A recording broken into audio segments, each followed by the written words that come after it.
Good evening, my name is Katarzyna Nowicka and welcome to Poland Daily News. The celebrations of the 100th anniversary of the great Polish victory over the Bolsheviks in the Battle of Warsaw are unlikely to be as grand as this event should require, as the restrictions related to the coronavirus epidemic stand in the way. One of the most spectacular events dedicated to the anniversary of the 1920 Vistula miracle will be the opening of the Yusef Puuski Museum in Sulejówek near Warsaw. What we want to keep in Poland after these celebrations is a large network of modern museums which we are currently building. This is the most crucial gift that will remain in our country after we are gone. Some of these museums have already been opened. As you know, some of them are being opened, and for the 100th anniversary of the Battle of Warsaw, I am extremely pleased to announce that on the eve of this most important day, August 15th, the Yusef Puuski Museum in Sulejówek will open. This is a very serious undertaking. The value of the investment is about 250 million zlotys, as well as the development of the larger area. As you may know, the museum is located in the Milusin Manor House, the place where Piłsudski's adjutants stayed. It is a whole complex the size of several hectares. It is a much more serious investment. However, the opening of the museum is, from a national heritage point of view, a very important element of the celebrations of the centenary of the Battle of Warsaw. Z punktu widzenia dziedzictwa narodowego bardzo istotnym elementem tych obchodów. Rafał Trzaskowski, the former candidate of the Civic Coalition in the recent presidential election, confirmed that he will meet with President Andrzej Duda this coming Thursday. Trzaskowski added that he is counting on a constructive conversation. Andrzej Duda proposed such a meeting immediately after the end of the second round of elections. Trzaskowski also announced that he would address the initiative of naming one of the capital streets after late President Lech Kaczyński. I received an invitation from President Andrzej Duda for the morning of this coming Thursday, and, of course, I accept that invitation, particularly in connection with the preparations for the Warsaw Uprising celebrations. I will also see Mr. President in the Warsaw Uprising Museum. I count on constructive talks. As far as the naming of a street after our late President Lech Kaczyński, I will submit an initiative to the City Council. When I initiate that process, I will inform you about that. Once more, for all those who are unsure how such decisions are made, as far as the naming of the streets is concerned, the decisions are made by the City Council, the Council of the capital city of Warsaw. So, in connection with that, good manners require that one would wait to carry out talks with the City Council and after that give the information to the public. Tomorrow we have a City Council session and today I will have the opportunity to speak with the party's club. Please do not be alarmed. I made this commitment and I will fulfill it in the coming months. The first debate of the presumptive U.S. presidential candidates Donald Trump and Joe Biden is scheduled for September 29th in Cleveland. Initially planned to take place in Notre Dame University, the location was changed due to the coronavirus epidemic. Trump and Biden's debates are to take place on the 15th and 22nd of October, respectively. The latest polls give a clear advantage to the candidate of the Democrats. Less than 100 days before the U.S. presidential election, the polls are merciless for incumbent President Donald Trump. According to the Real Clear Politics survey, the Democratic candidate Joe Biden has the support of 49.6% of voters and Donald Trump 40.9%. However, the Associated Press reports that only 1 in 3 of those interviewed support the methods implemented by Trump's government in the fight against the pandemic. In the same survey, 8 in 10 Americans believe the country is going in the wrong direction.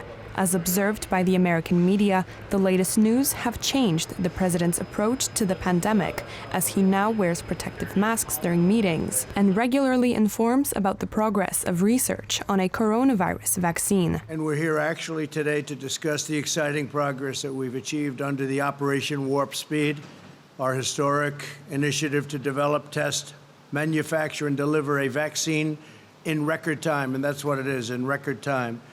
Likewise, therapeutically, we are very, very advanced. You're hearing about it, and you'll be hearing about it a lot more in the next 2 weeks. Apart from facing the pandemic, the U.S. has been observing increasing amounts of Black Lives Matter protests across the country in the last 2 months. During the last weekend, violent riots broke out in Portland, Oregon, and Seattle, Washington. Trump warned against the consequences of such violence. The fake news media is trying to portray the Portland and Seattle protesters as wonderful, sweet and innocent people just out for a little stroll. Actually, they are sick and deranged anarchists and agitators who our great men and women of law enforcement easily control, but who would destroy our American cities, and worse, if sleepy Joe Biden, the puppet of the left, ever won.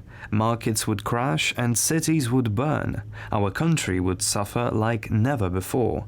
We will beat the virus soon and go on to the golden age, better than ever before. Trump's counter-candidate is attempting to gain the electorate among the protesters. In a Twitter post, he turned to women of color, promising them to influence the policies of his government, and has announced plans to elect a woman to the post of vice president. The hard truth is women, and particularly women of color, have never had a fair shot to get ahead in this country. That is why today I'm releasing my plan to make sure women can fully participate in our economy and country. Ahead of the election, Donald Trump and Joe Biden are to participate in 3 debates. 2 prototypes of the Polish electric hatchback and station wagon cars were presented today in the city of Sokołów near Warsaw. The cars will be produced under the IZERA brand name. The name comes from the river in Lower Silesia in the IZERA Mountains. The cars are to hit the Polish market in 2023. Skąd pomysł na nazwę marki? The IZERA brand name is just like that. It is a family-friendly brand name. At the same time, the IZERA mountains are unique, and you can't mistake them with any other mountains. And we want our brand to be like that, unique and special.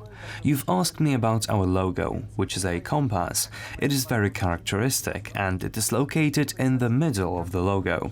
It shows a specific direction, and we want our brand to show a direction of electromobility. We want IZERA to enter into a new era of electromobility. As a brand, we want to be family-friendly. We'll take a look at the inside of the car in a moment, and we'll see how functional it is. A my jako marka chcemy wyznaczyć ten kierunek w stronę elektromobilności. W tych właśnie 2 modelach. Let's talk about the characteristics of these cars. We know that they are family-friendly, but they look kind of aggressive. Maybe not aggressive, but we want people to think of them as assertive cars. Cars that know their own value. These cars were made this way so they would look like they belong to the higher price range, because as a new brand, we can simply afford it. We want our customers to be proud when driving a car made in Poland. Co jest polskiego we wnętrzu tego samochodu? Czy są jakieś elementy takie typowo polskie?